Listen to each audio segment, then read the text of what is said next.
2002, Sega revived one of its classic franchises when it released Shinobi, a pure arcade-style action game featuring incredibly challenging missions and unique play mechanics. Now, this latest Shinobi game has its very own sequel in Nightshade. Those who like their games nice and easy should look elsewhere, as Nightshade presents a monumental challenge. In Nightshade, you play as Hibana, the female counterpart to Shinobi's Hatsuma.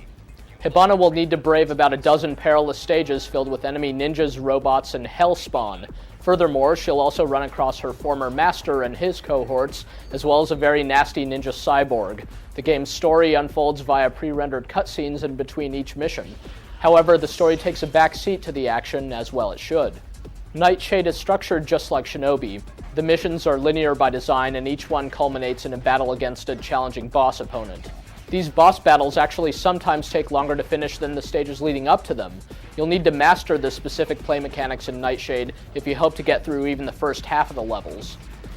The key to the gameplay is Hibana's limited ability to fly. As long as there's an enemy that she can bounce off of, Hibana can remain aloft indefinitely by using the game's distinctive control scheme.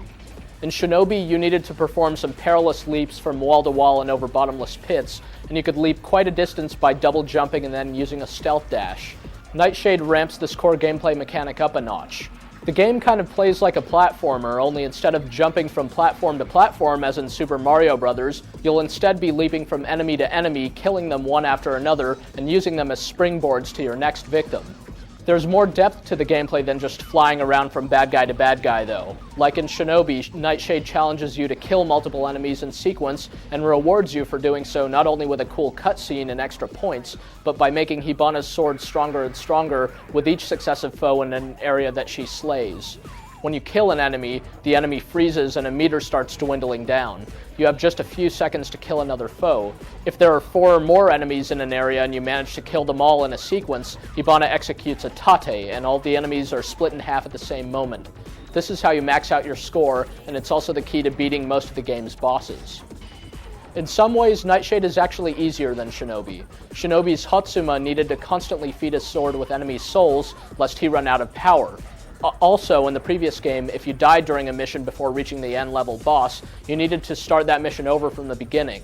In Nightshade, most missions contain multiple checkpoints, and Hibana has no soul-craving blade. Also, unlike Shinobi, the standard foes in Nightshade really aren't that much of a threat. They mostly just stand or hover there. It's the bottomless pits and the bosses that make this game as difficult as it is. Nightshade is longer than Shinobi and features a surprising number of extras for those stalwart enough to not just finish the game, but to score well in each of the game's stages. Unlockable characters like Hatsuma, unlockable outfits, bonus missions, and concept artwork are all waiting to be discovered. Nightshade offers a lot more lasting value than the average single-player action game as a result of all that. The gameplay rewards skill and repetition, and there's little chance you could finish this game short of a few days' dedicated work. The game looks similar to its predecessor. Some of the environments look quite cool, while other stages are pretty bland.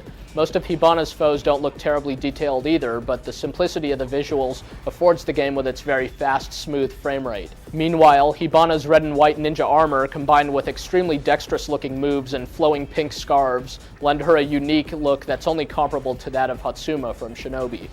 Nightshade doesn't offer the option of Japanese dialogue like its predecessor did, though the English voice acting is understated enough and therefore works out fine.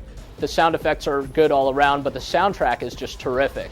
It's upbeat and intense and featuring some traditional Japanese instrumentation for that authentic touch, as well as lots of synthesizers that make the music sound like it could have been ripped from some 15-year-old arcade classic.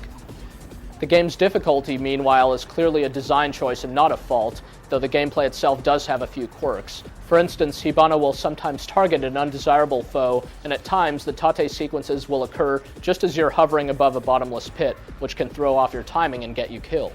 However, these are just small problems in a game that's relentlessly hard, and getting around them is just part of the challenge.